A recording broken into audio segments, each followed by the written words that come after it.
Thank you. I'm convinced that God is raising up a different generation.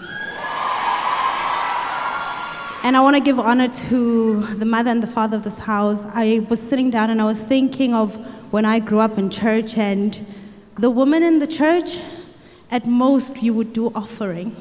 And a woman who wears a jean like me, to get the platform to actually say something, we're so grateful that you see us and you find our voices important. And even when culture or society, everybody could say, no, not that one, but you still listen to the voice of God. And I'm convinced that God is doing something with women. God is raising up a generation of women. And before you discount yourself, you don't have to wear a certain dress, you don't have to speak a certain way, you don't have to be on a specific platform. I mean, God is using women who stand by the well in the middle of the day. God is using the woman with the issue of blood. God is using the women who are washing his feet with perfume. God is using the everyday woman. He is raising up a generation of women, and I see it. And I hope that you don't discount yourself because of your platform, because of what you do, and because of your voice. Do not discount yourself. Thank you. So I've been tasked with talking about discovering your purpose. This, for some reason, is a topic a lot of people like to give me. I don't know, do I give purpose vibes? Angas, I don't know. But I want to start with the book of James, chapter 1, from verse 2 to 6. I read from the TPT version. I prefer it because I feel like it's speaking my language. I think if you prefer the NIV and the other ones, you can check it out, but this one speaks to me. James 1, verse 2 to 6. Consider it a sheer gift, friends, when tests and challenges come at you from all sides, when they come at you sideways, as we say on Instagram. You know that under pressure, your faith life is forced into the open, and it shows its true colors. So don't try to get out of anything prematurely. Hey, Lord. Let it do its work so you become mature and well-developed, not deficient in any way. If you don't know what you are doing, pray to the Father. He loves to help. You'll get his help and won't be condescendent to when you ask for it. Ask boldly, believing without a second thought. I'm going to share two stories with you, and I hope they're going to paint this story of discovering your purpose in a clearer way, in a way that removes the idol that is purpose, in the way that removes how purpose should look and how we should walk to purpose. Firstly, let's give it up to my husband, Gerald, my man. That's my man. That's my man. 1 minute we're on the floor dancing, next minute we are crying and lifting up our hands. And that's what I mean when I say don't discount yourself. He wants you as you are, with your gifts and your talents. Wherever you are, that's how he wants you. You don't need to change, okay? So let's talk about this purpose thing. I'm going to share two stories with you, personal stories, which you're going to find hopefully if you read my book. The first one is, so I'm a dropout, a university dropout, right? No, I was not failing. I was actually passing. I had a bursary. I was doing well. I was set. I had a career. I had a job. In fact, I was working at Investec.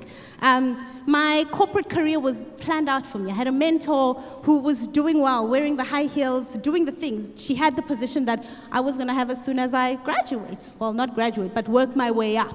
So I knew at most that I'd drive my dream car, I'd live in my dream house. It was looking good. And then God said, nah, that's not the path for you. I leave accounting.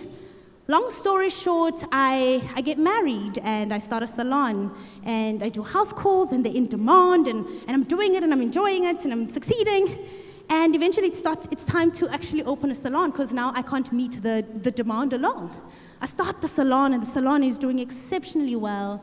But this first salon that I start, siyapatanisa, like there's no money, there's no capital, so there's no shop fitting, there's none of that. I'm literally buying here, getting here, putting this together, and just making it work.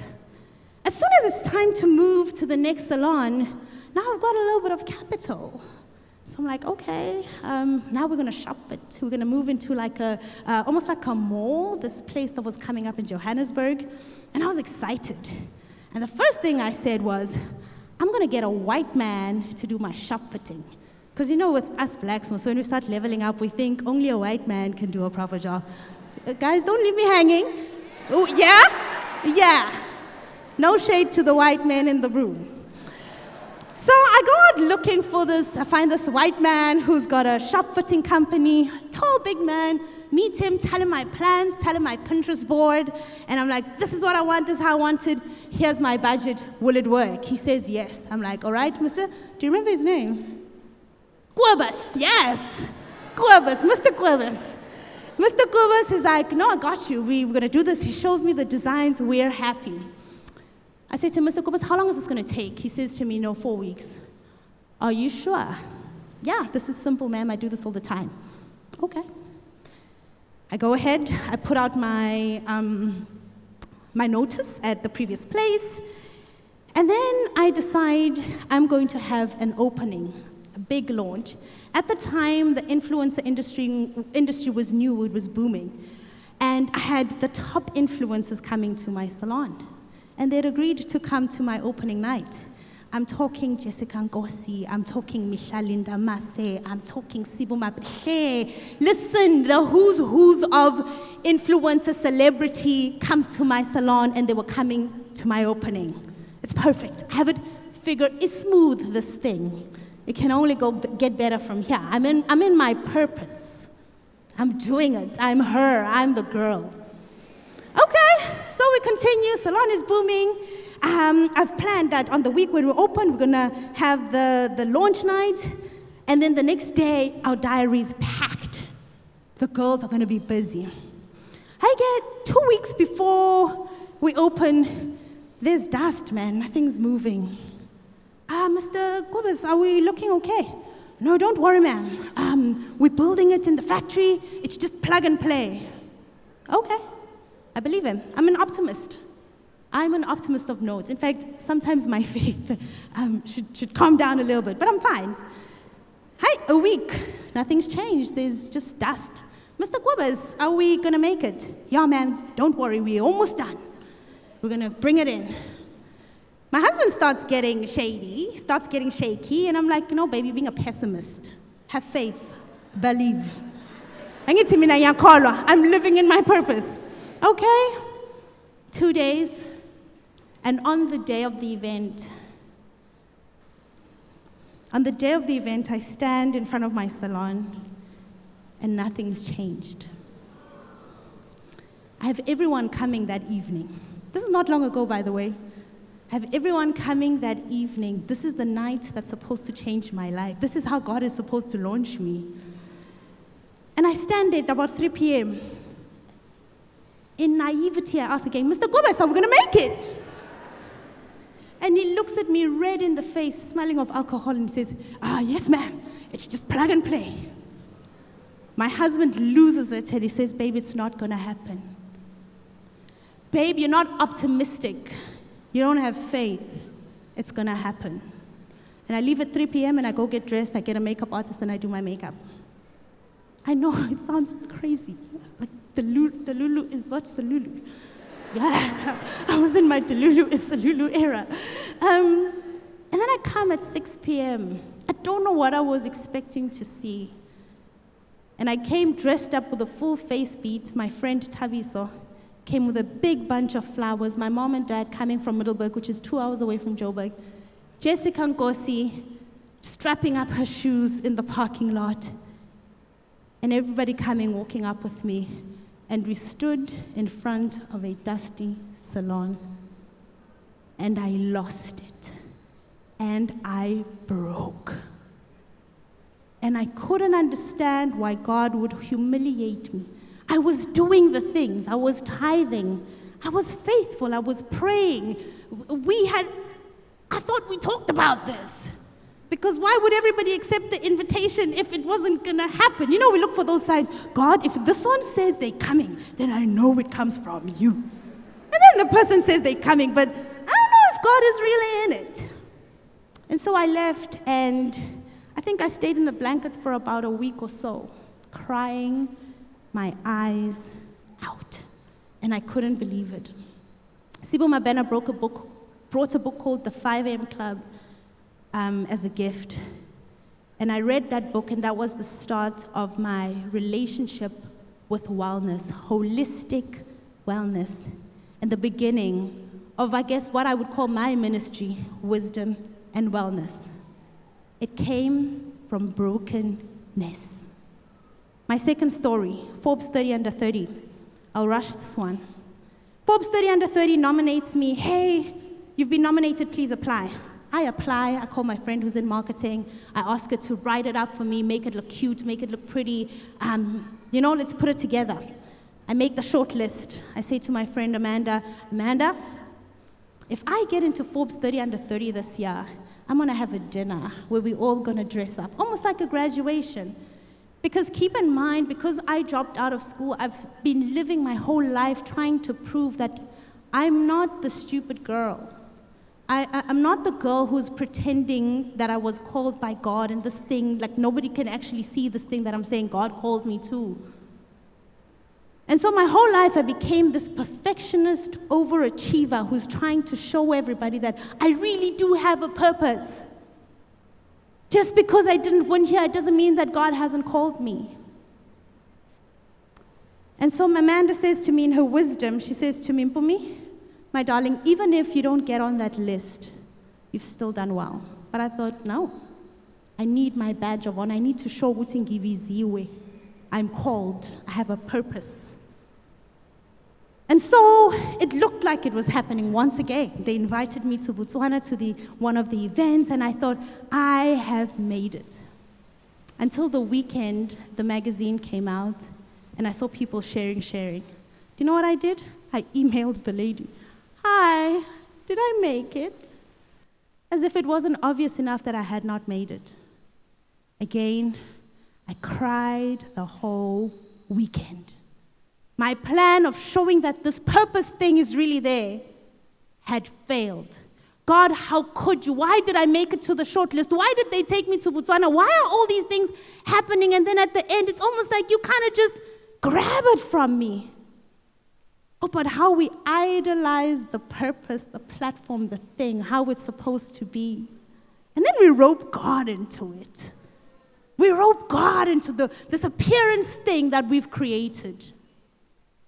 And so after crying and breaking that weekend, something in me started realizing that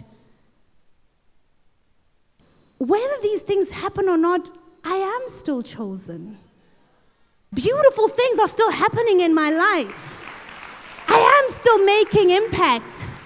It might not be on a magazine cover. It might not be through the celebrities who I guess I want them to validate me. But I'm doing it. How much more proof do I need from God that He has called? How much more does He need to do? And so the end of the year, I get nominated again to Forbes, and they say, hey, please come apply. But by that time, I guess that I had really let that idol go. And my husband said, no, babe, just apply. You never know what happens. And I applied, but really it didn't matter because I already knew who I was. I knew who God had called me to be. And lo and behold, I made it to Forbes 30 Under 30. Thank you. Here's the unfortunate part, though. After making it on the list, it was, oh, yay. And I moved on. And you would think that when it finally happens, you will be fulfilled. You would think that when they finally give me the mic at church, I will know. You would think that when I finally get the promotion, or when Umfundisi finally looks at me, or when whatever it is that you idolize and think when it finally happens, it will have proven that you are called, it will satisfy you. I'm here to tell you that out of all these achievements that I've set for myself and thought, this will be enough, it will prove, it hasn't been satisfying. So what am I trying to tell you about this purpose thing? I want to lead you to the ultimate purpose, which is the acceptance of Christ. Yeah? It doesn't sound like a peak. It doesn't sound like that. It doesn't sound like what we want to hear, right? We can be honest. But it's the acceptance of Christ, because when we invite the Holy Spirit in our lives, we're able to produce fruit. You heard me say fruit, not achievement, not platform, not microphones, not to be seen, not our own idols. Fruit. Okay, Mpoomy, what are these fruits? Oh, let me give them to you. Galatians 5, verse 22. But the fruit of the Spirit, the result of His presence,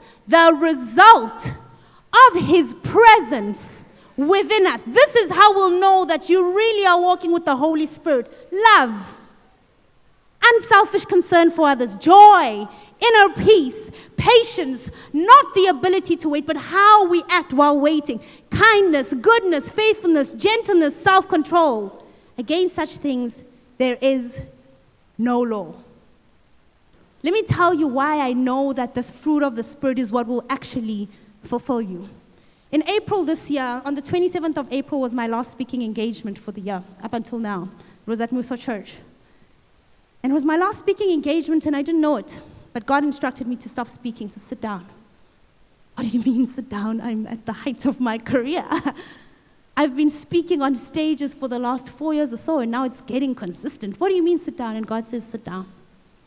Okay, I think, no, man, it's my flesh. I can't be God. I'm busy. People need me. We think that God won't do it if we're not there, right? That's why we burn out as leaders, because we think, if I don't do it, who will take care of them? Oh, how important we are. So God says to me, sit down. I compromise. I'm like, no, I won't sit down. I'll slow down. I'll take 1 or 2. I stand here and I tell you, I have not made it to any stage. It's either I got a flu that choked up and finished my voice, or my passport was not there. Something happened every time I tried to compromise my obedience. Here's why. Because every morning I wake up and I go to my secret place and I pray and I say, God, if it's not from you, take it away. It's me. I surrender all. I'm your child. Use me. And then the doors close. I go, God, it's me again in your secret place. Are you sure? Like, say right. Did I sin? Is there something I need to repent for? Then the doors close even more. I said, sit down. But do you know what sitting down has done for me? It has produced the fruit of the Spirit that is outside of platforms, where I know that whether I am asked to stand, to speak, to sing, to do what, whether I am sitting at home or on a stage, I've got joy. I've got peace. I've got love. I am producing fruit in and out of season. What does it mean when he says, my children who are planted, they're like planted by the riverside, they produce fruit in and out of season? What does it mean? In and out of season. Even when I'm sitting at home and not put on a platform, there's still fruit. Because what is this fruit? Galatians 5 verse 22. I want to tell you that, and I will always say this, I want to tell you that the purpose is this thing. It's big, but the purpose is to produce fruit. So yes, God can do exceedingly abundantly, and He will. He really will. He has. He keeps on. But purpose is not in the platform or in the thing. It starts with inviting Him, yielding to Him, and producing fruit with His help. And I'm going to go back to James 1 as I close. Reading it again. If you don't know what you're doing, pray to the Father. He loves to help. It's the word. I'm not making it up. It's James 1. Pray. If you don't know what you're doing, pray to the Father. He loves to help. You'll get His help. After losing our mother, my mother-in-law, I had nothing to say to God. Nothing, absolutely nothing to say to God. We spent the year praying, going up and down hospitals, crying, fasting. We fasted every Monday this year. Every Monday we would fast and pray. And God doesn't answer prayers the way we think He would. But every day I still commit to going to the secret place, if I can call it that. Every morning when I wake up, I go and I sit at His feet and I pray. Normally I'm like, Rabaya Site, I'm like, fired up. But now I've got nothing to say. And I sit there brokenhearted. Firstly, you took my platform away, and now you've taken our mother, and Lord, you've just taken. You've just taken. But I want to sit here, because Psalm 84 verse 10 says, Lord, I would rather be a doorkeeper in your house than dwell in the tents of the wicked. And I found myself sitting there so angry. And then I remember that He says, if you don't know what to do, just ask me to help you. And I say, God, I'm angry. Help me. God, I don't know how to pray. Help me. God, the best moment of my life is happening and the worst moment of my life is happening, and I don't know how to praise you. Help me. And in this moment, He has never been closer to me. When we say He's close to the brokenhearted, it's not just a line, we have felt it. So even when you are feeling purposeless, or like me, I didn't finish my story about what happened with the salon. You'll find it in my book. I'm a salesman like that. But even in those moments, I realized that those two stories, I shared them, that those moments produced so much fruit in me. They produced patience in me. They produced self-control in me. And that is purpose. When you sit and you don't beg to quickly get out of something, and you say, even if I've got nothing to say, God, I will sit here and I will yield, and you will teach me how to pray. He has produced fruit in and out of season. So the best thing you can do for your purpose, say, yes, Lord, I accept you. I accept you. You don't need me to come changed. You don't need me to come as a different person. You don't need me to be inauthentic. I just have to come and say, won't you help me, Jesus? And that's how we discover our purpose. God bless you.